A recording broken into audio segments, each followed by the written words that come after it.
How you doing, guys? Welcome back to another Medic Mind GAMSAT video. My name is Harry and today we want to look at which UK universities use the GAMSAT as part of their entry criteria to their medical schools. Now, as many of you may already know, there are both graduate and undergraduate medicine programs, and there are actually both in the UK in certain cases that will accept the GAMSAT to get into their program in some shape or form. There are other aptitude tests, of course, such as the UCAT, the BMAT, and so you need to consider the schools, first of all, that you really want to attend, and then based on that, realise which criteria you have to meet.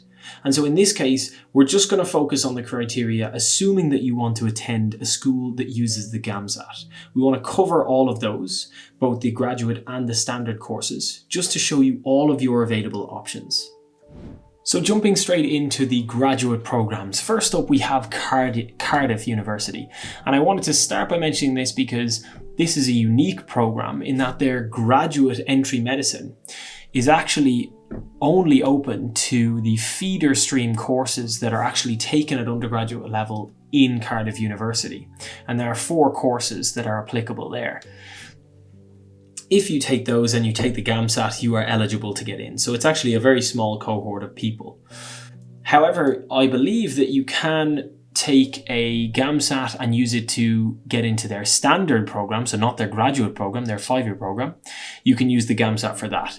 And in both, in the graduate case, of course, you will go into the second year of the 5-year program, whereas if you're applying regularly, you haven't gone through the feeder streams, you will go into first year of the 5-year standard program. Next up is the University of Liverpool. So here, this is one where you do need to have a bioscience undergraduate degree in order to apply, and you also need to have a 2-1 or better. So that's a second class honours grade 1 or a first class honours. Now, that is often the criteria with many, and that certainly applies to Liverpool. However, their GAMSAT criteria, I believe, for 2021 was something around the 55-56 mark as the minimum GAMSAT that was accepted to interview. So it's definitely on the lower end of what would be accepted if you meet all the other criteria. So definitely a school to consider. Next up, St. George's University, the University of London. So if you love the city, why not? This is, again, another GAMSAT entry school, and I believe in 2020 their cutoff was about 60. So again, another school that if you're happy to live in the city, why not consider it on your list?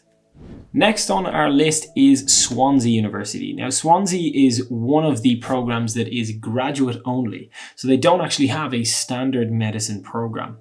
And that definitely comes with its pros. At least you know that everyone you're going to see in your classes are going to be graduates, and that can be quite nice. That is actually the case in my program in Ireland as well. But needless to say, the cutoff point was, I believe, 62 in 2020. So definitely something to consider. You need to have a reasonable GAMSAT in order to apply to Swansea. But again, a great option because it is only a graduate program. Next up, we have the University of Nottingham, and this is actually a great option for people who may not have performed as well on their undergraduate as they would have hoped, because the University of Nottingham does accept second class honours grade 2 or 2 2s. Now, a lot of schools really require a minimum of a 2-1, so you tend to be limited. However, this is a great option, as I say, with Nottingham. Their minimum cutoff, I think, was about 59. However, one thing to note is that they tend to have, I believe in previous years, different criteria of GAMSAT cutoff, depending on whether you got a 2-1 or above, or you got a 2-2. So if you got a 2-2, I think your GAMSAT requirement will be higher. So just keep that in mind, but it's definitely a great school if your undergrad was maybe not what you were hoping for. And 2 other graduate programs available to you. One is ScotGEM. ScotGEM is basically a partnership of the University of St. Andrews and Dundee, and that's available, of course, in Scotland. A great option and a program that is definitely worth considering. And the other one is the University of Ulster. So the University of Ulster is actually based in Belfast in Northern Ireland, and actually took its first cohort of students in August of 2021. So this is their first year going through the medical program, which is really exciting. One other thing to note about Ulster is that I believe, now I'm not sure if this will stay the same, but their fees were significantly lower than any other graduate medical course across the UK and Ireland. So it is definitely worth considering, particularly from a financial perspective. That course is very, very reasonable. Whether that will stay the same, I don't know, but certainly their criteria could well be very variable because it is a new medical school. Now, moving on to some of the standard courses that are available to you. And you might be someone who is fixated on graduate medicine, but do realise that there are plenty of people that apply through UCAS every year that don't get accepted onto grad programs, but actually do get accepted into the same university's standard program. So it's definitely something that's worth considering. And you may get accepted onto a wide variety of the standard ones, but I'm just going to refer to 4 here that certainly use the GAMSAT in some form of their criteria. So the first 2 schools I want to mention is Keele University and the University of Sunderland. Now, in both these cases, they don't necessarily directly use the GAMSAT itself to distinguish students or applicants, but they actually do use it to essentially replace scores that people may have scored a long time ago.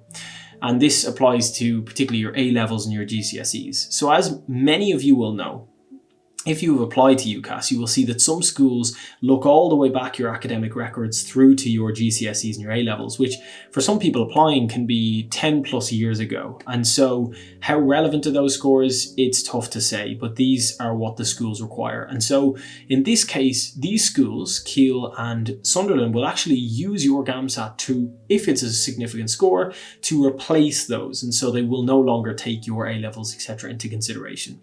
And this is really useful for those of you who maybe have previous academic scores that aren't as high as you would like. So one thing to note about those 2 universities, Keele and Sunderland, before I move on, is that in both cases, even though you've sat the GAMSAT to replace those earlier records, you still will need to sit the UCAT, and that's something important to take into consideration if you're considering those programs. The final 2 schools here that I want to mention are Plymouth and Exeter. Now, in both these cases, they will use the GAMSAT for you to apply. However, you do have to realise that these are applications to standard programs, which does mean that you have a lot of students taking up places that have come through from A-level or equivalent. And so that does mean that unlike graduate programs, there's going to be a much lower allocation. And so GAMSAT scores can probably fluctuate more and they can tend to be sometimes a bit higher. And that's certainly the case with Plymouth, where a recent cutoff was about 66 in the GAMSAT, which is very high, whereas Exeter's was a little more reasonable at about 60.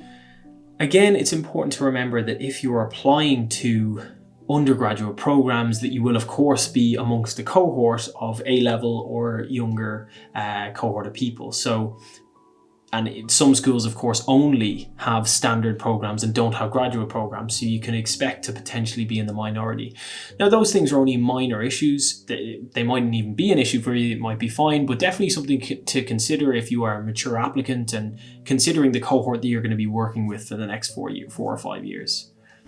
Now, as you can see, this is a lot of information to take on board, even if you're just looking at the aptitude tests. Of course, we know that things like personal statements, work experience, and many other criteria come into play when it comes into particularly graduate medical applications. And so really having a look at the detail of what each school requires is so important.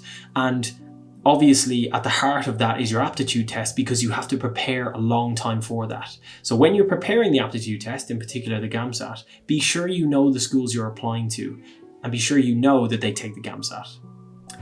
So guys, thank you very much for watching. This was of course a brief video just outlining those schools for you so that you're aware, if you are sitting the GAMSAT, all of those options that are available to you. Definitely look into more detail about what these schools require, because it will really help you decide when it comes to your UCAS application what schools are going to be best for you and what can maximise your potential of getting into the medical programme that you would like. I hope this information was helpful and I look forward to seeing you guys in another video soon. Thank you very much. See you next time.